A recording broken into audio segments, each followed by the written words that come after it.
Hello and welcome to Connected. I'm Tomasz Koper, sitting in for Divya Gopalan. In recent years, Taiwanese identity has been going through fundamental changes.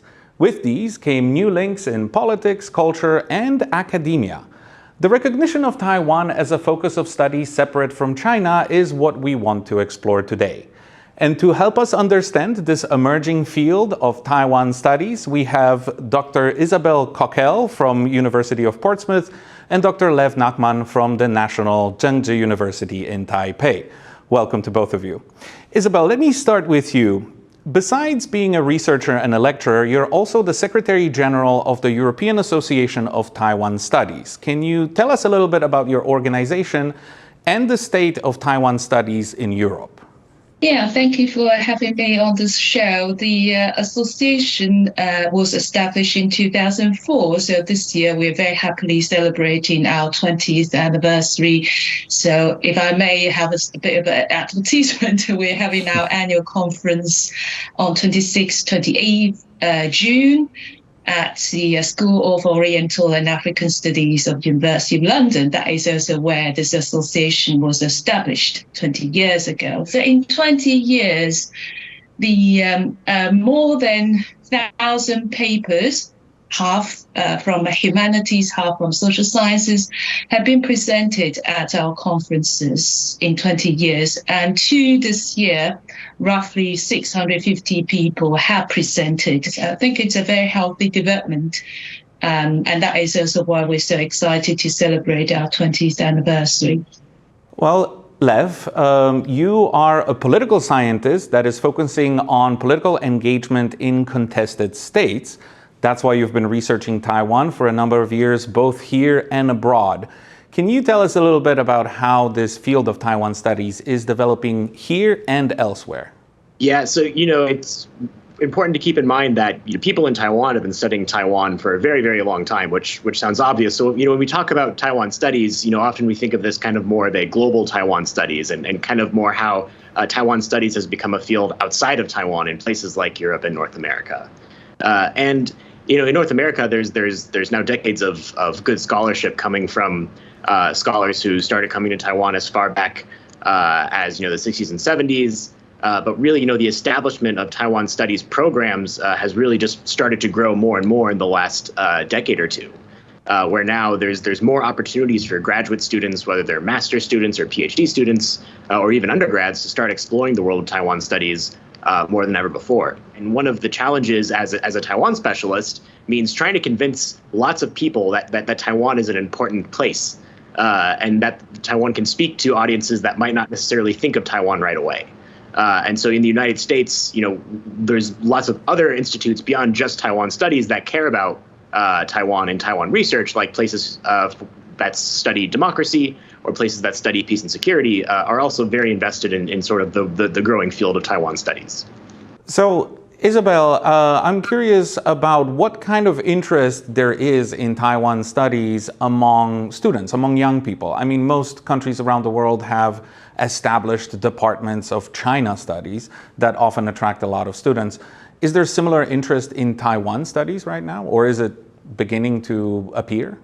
In the past, the experiences about Taiwan's development in the field of development studies, as Taiwan's been used as a very good case study for developmental state. Moving on from there, you also have the interest I mentioned just now, the democratization. Taiwan being seen as a very good example, actually being praised as the beacon of democracy in East Asia. So Taiwan is one of the examples of the third wave of democratization.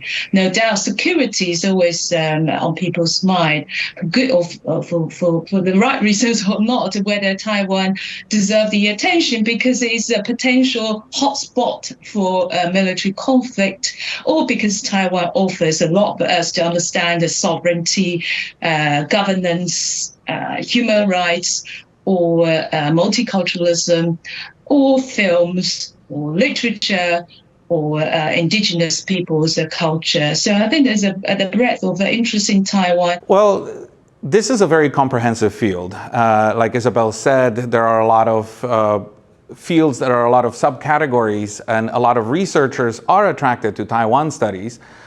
Lev, you studied one aspect of that, political science.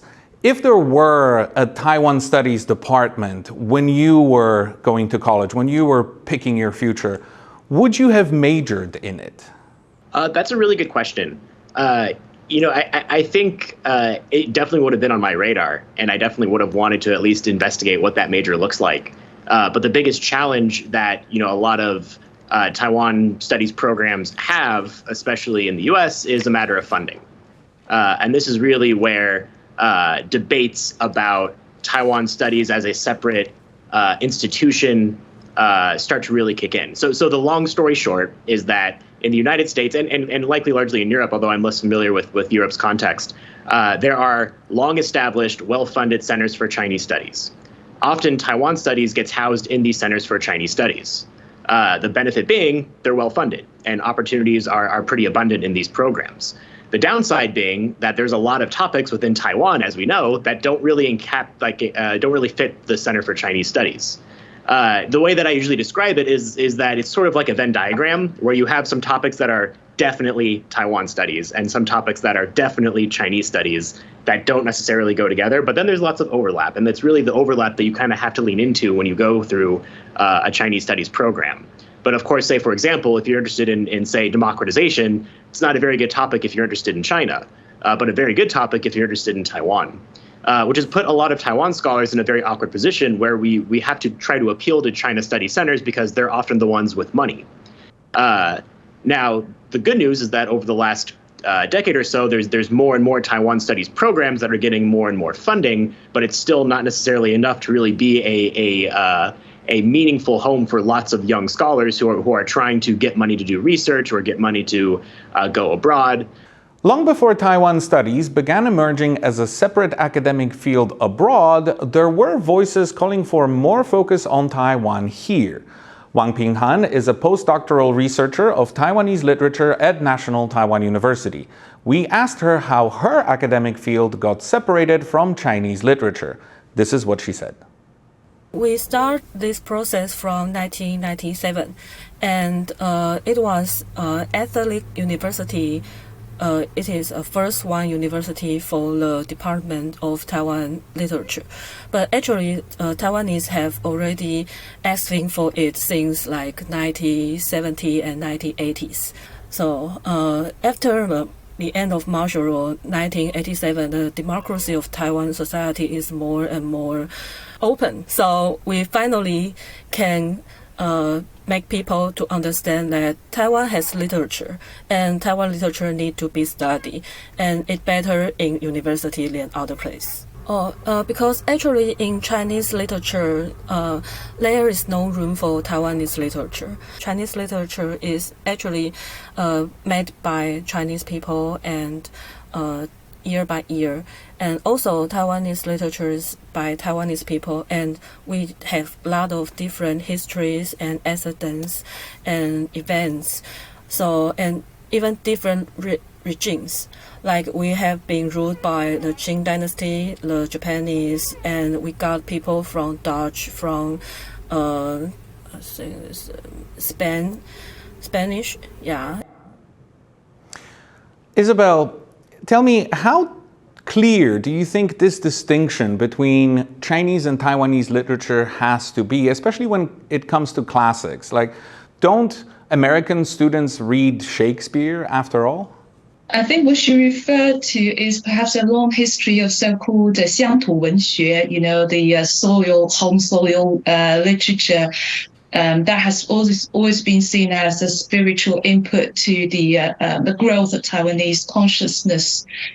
And that, of course, is a very important driving force for Taiwanese identity growing, particularly after 1990s, with the support of democratization built on the confidence of Taiwanese economic development.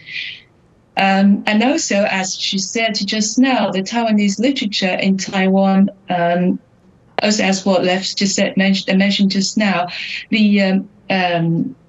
the interest in Taiwan itself was suppressed in the island during the authoritarian era. So the growth of Taiwan studies in Taiwan is not necessarily the same as the Taiwan's interest in Taiwan outside of Taiwan. Taiwan studies as a field in Taiwan growing in the 1990s is more really in the wake of the rise of Taiwanese identity, whereas outside of Taiwan it's more as part of the area studies tradition. However, how we understand the Taiwanese literature, I think here a colleague mine here, I have to mention him, Professor Chris Berry at the King's College London, has tried to develop this idea of Sinophone sphere or Sinophone literature. Sinophone culture itself is a debatable concept. However, that is to try to see the people who use Chinese language broadly can use literature and can use most recently films or cinema or pop culture to express their identity, and then to also produce these incredible reach of cultural products for us to consume, to enjoy, and also identify with. So I think here we have to know how to understand the literature growing out of the Taiwanese soil that have a really specific and distinctive Taiwanese identity attached to that.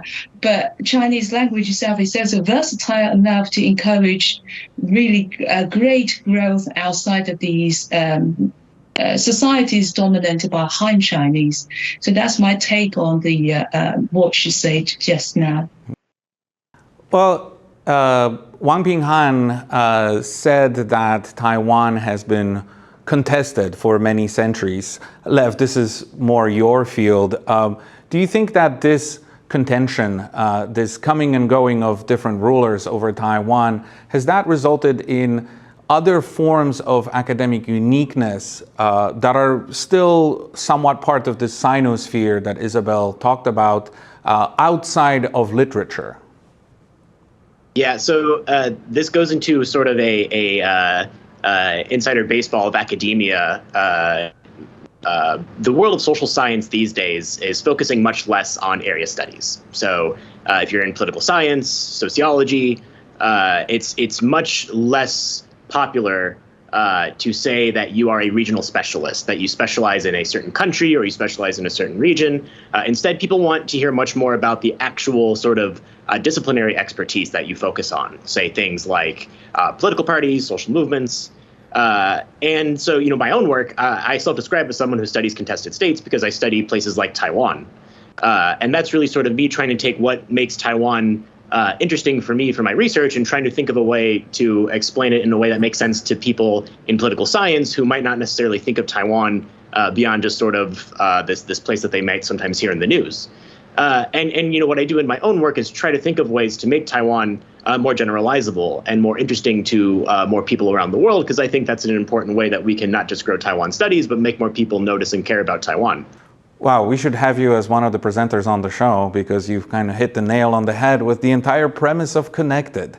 But I want to go back to what you mentioned before, both of you, in fact, the money. If there's one single problem that unites academics across the world, it's money. Many scholarly activities never take off the ground because of insufficient funding. James Lind is an assistant professor of Taiwan Studies at the University of Washington, and this is what he tweeted.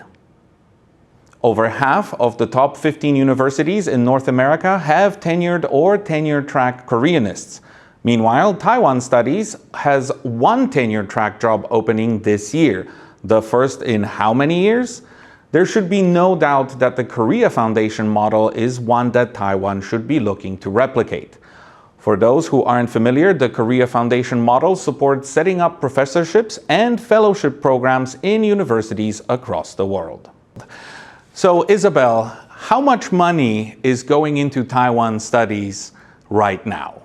Indeed, I think the government is smart in using government funding as a way of exercising the soft power to support Taiwan studies. But if you look at where the money comes from, in terms of the setting up programs or centers, or even just supporting teaching of Taiwan, then you have to think about whether it's going to be a degree course. So meaning that the institution who receives the money will be able to offer Taiwan studies as a degree, either as undergrad or postgrad. So this kind of money mostly comes from the Ministry of Education. You also have other non-governmental organizations that can provide funding, mostly for research. As individual scholars, you can also apply to the Taiwan Fellowship that is supported by the Ministry of Culture, that is to, in a sense, investing in individual scholars around the world to come to do research in Taiwan. But if you don't go through these channels, you can also try to collaborate with universities in Taiwan, getting their funding to support your research either individually or in a collaborative manner. But it has been argued by scholars in Europe particularly, the investment is not so reliable, and I shouldn't say investment, funding from the government is not so reliable, because you may get it, you may not get it. You may run for certain years and then it will cease to fund your activities.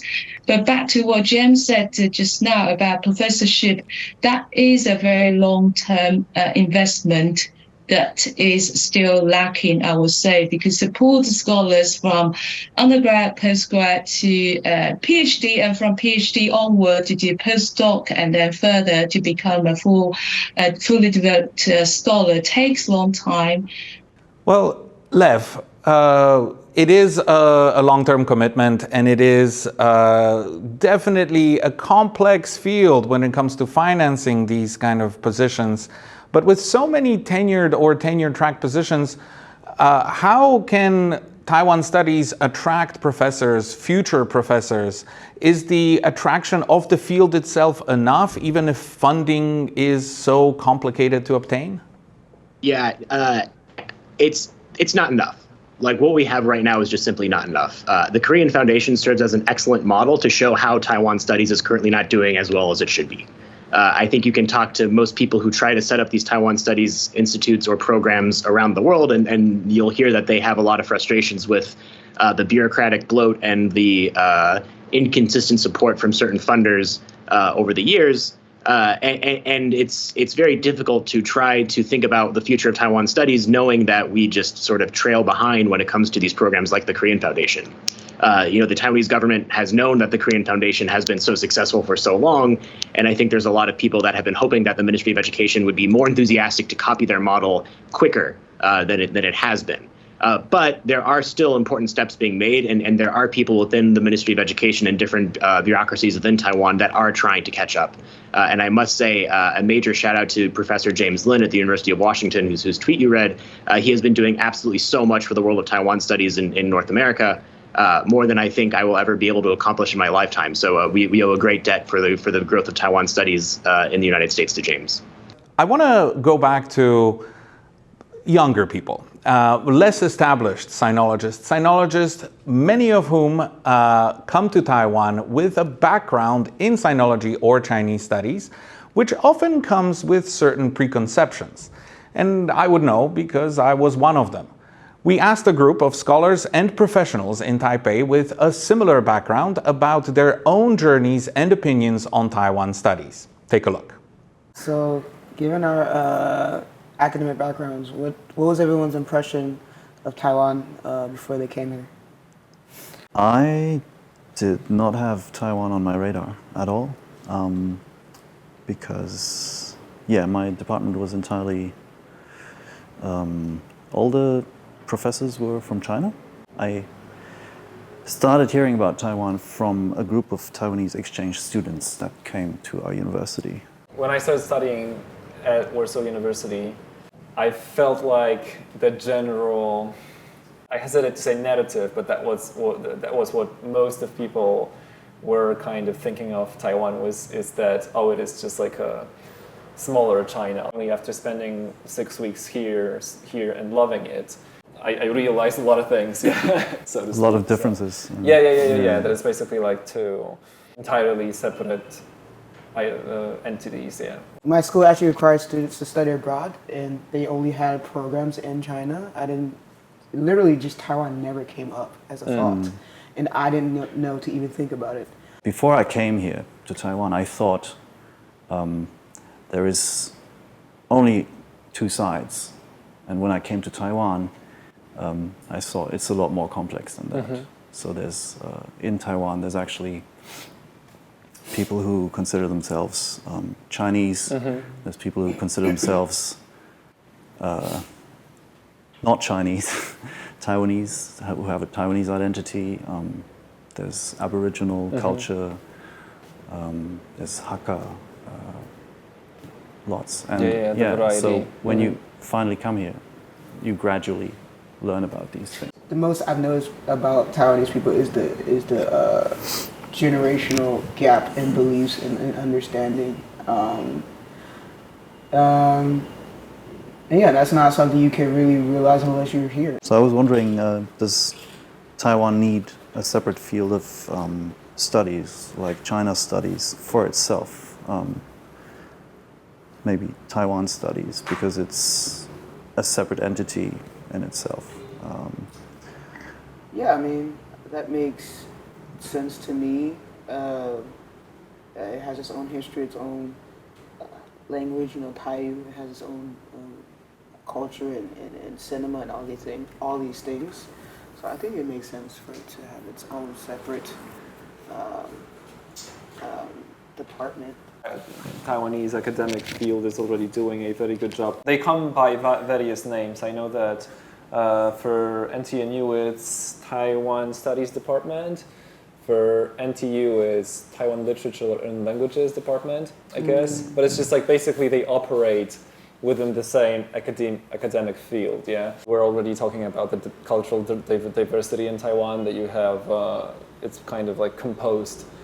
It was molded by so many different influences that I think that it totally deserves to have its own discipline. That goes without saying, at least for me. So, Lev, one of the sentiments that a few of them expressed in this video was that Chinese studies programs often focus on language and training translators. How can Taiwan studies be more than that?